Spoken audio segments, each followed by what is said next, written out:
لیکن اس وقت یہی عرض کر رہا ہوں کہ یہ فقیر قرآنی آیات، حدیث، ارشادات پیغمبر، ارشادات معصومین اور ساتھ میں حکمت اور فلسفے کی بنیادوں پر یہ تمام چیزیں مطالعہ کرنے کے بعد، اور 1-2 دن کا مطالعہ نہیں ہے، کم سے کم پچھلے 40 سال کے مطالعے کے بعد آپ کے سامنے یہ عرض کر رہا ہوں طالب علمانہ ذمہ داری کے ساتھ کہ یہ نیند اسی دنیا تک ہے، اس کے بعد برزخ میں سونا نصیب نہیں ہوگا۔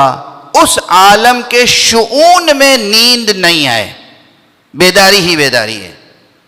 لیکن یہ جو بیداری ہے، پھر جیسے ہی قبر میں رکھا جاتا ہے کوئی مردہ، مجھے لفظ مردہ اچھا نہیں لگتا مگر بہرحال کہنا پڑتا ہے، تو فرشتے آتے ہیں اور یہ سوال کرتے ہیں تمہارا رب کون ہے؟ تمہارا نبی کون ہے؟ تمہاری کتاب کون سی کتاب ہے؟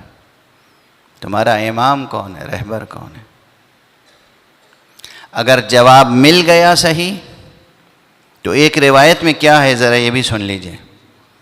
ایک روایت میں یہ ہے کہ وہ پہلے ایک کھڑکی کھولتے ہیں جہنم کی، یہ سب سننے کے بعد، اور اس سے ایسی گرم ہوا آتی ہے کہ الامان الحفیظ، انسان پریشان ہو جاتا ہے۔ وہ کھڑکی کھولی، کہا دیکھو اگر تم نے صحیح جواب نہ دیا ہوتا تو قیامت کے قائم ہونے تک تمہارا ٹھکانہ یہاں تھا، اور یہ کہہ کے بند کر دیتے ہیں۔ اور اس کے بعد دوسری کھڑکی کھولتے ہیں جنت میں، کہیں گے یہ مقام ہے تمہارا، مگر یہ ملے گا قیامت کے بعد۔ وہ بھی کھڑکی بند ہو گئی۔ اب اس کے بعد آپ کا وقت گزرنا ہے، لیکن وہاں بھی بعض الطاف الہیہ شامل حال رہتے ہیں، کیونکہ آپ نے صحیح جواب دیا، آپ کا ایمان ہے اللہ پر، قرآن پر، مصطفیٰ صلی اللہ علیہ وآلہ وسلم پر۔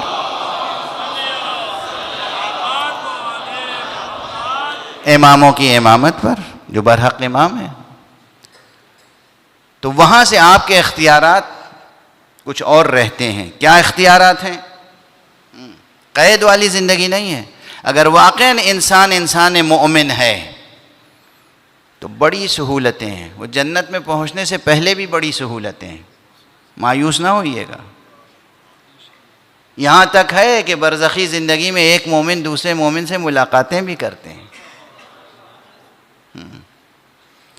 اب آج کل کے سو کالڈ ویسٹرن کیپٹلزم کے بنائے ہوئے سماج میں جو آپ کا کلچر بن گیا ہے، جس میں ایک دوسرے کو سلام بھی نہیں کرتا کوئی، پڑوسی کو پڑوسی کی خبر نہیں ہے، اگر ایسی وحشت زدہ زندگی بسر کرنے کے عادی رہے تو سوچئے برزخ میں کیا کیجیے گا۔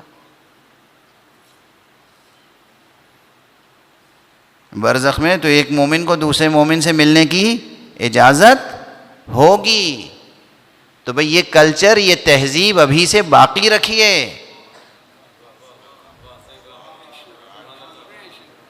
مومنوں کو بے غرض اور بے لوث بھی ایک دوسرے سے ملتے رہنا چاہیے، صرف اس نیت سے نہیں کہ اس سے ملوں گا تو میرا یہ کام ہو جائے گا، آج میں ملاقات کر لوں تو کل سفارش کرواؤں گا، اس جذبے سے نہیں، بے لوث بے غرض اللہ کی خاطر محبت کرتے ہوئے، مصطفیٰ صلی اللہ علیہ وآلہ وسلم کی خاطر سے، امیر المومنین علی ابن ابی طالب علیہ السلام کی خاطر سے، ان کی بتائی ہوئی تہذیب پر عمل کرنے کے لیے آپ کو یہ کرنا چاہیے۔ آپ کو ایک چھوٹی سی روایت سنا دوں۔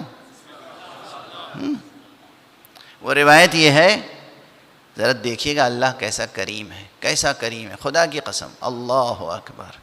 ہم لوگ کس قدر گناہ کرتے ہیں، کتنی نافرمانیاں کرتے ہیں، کتنی غفلتیں، کتنی بھول، کتنی چوک۔ آقا رسول اللہ نے فرمایا کہ جب ایک مومن اپنے گھر سے نکلتا ہے کسی دوسرے مومن کی احوال پرسی کے لیے، صرف مزاج پرسی کہ بھئی بہت دن سے دیکھا نہیں ہے، یہ بندہ خدا ٹھیک ہے، صحت مند ہے، کہیں خدا نہ خواستہ مریض تو نہیں ہے، قربتاً الی اللہ، بغیر کسی غرض کے یہ جاتا ہے اس کے گھر، اس کی مزاج پرسی کا السلام علیکم، بھائی کہاں غائب ہیں آپ، جمعے میں نظر نہیں آ رہے ہیں، جماعت میں نظر نہیں آ رہے ہیں، مجلس میں نظر نہیں آ رہے ہیں، میں تو بس آپ کی مزاج پرسی کے لیے آیا ہوں، خدا حافظ فی امان اللہ کہہ کے اپنے گھر واپس آئے، اتنا سا کام کیا۔ آقا رسول اللہ فرماتے ہیں اللہ اس وقت تک کہ اس کے تمام گناہ اس طرح بخش دیتا ہے جیسے وہ اپنی ماں کے پیٹ سے اسی وقت پیدا ہوا۔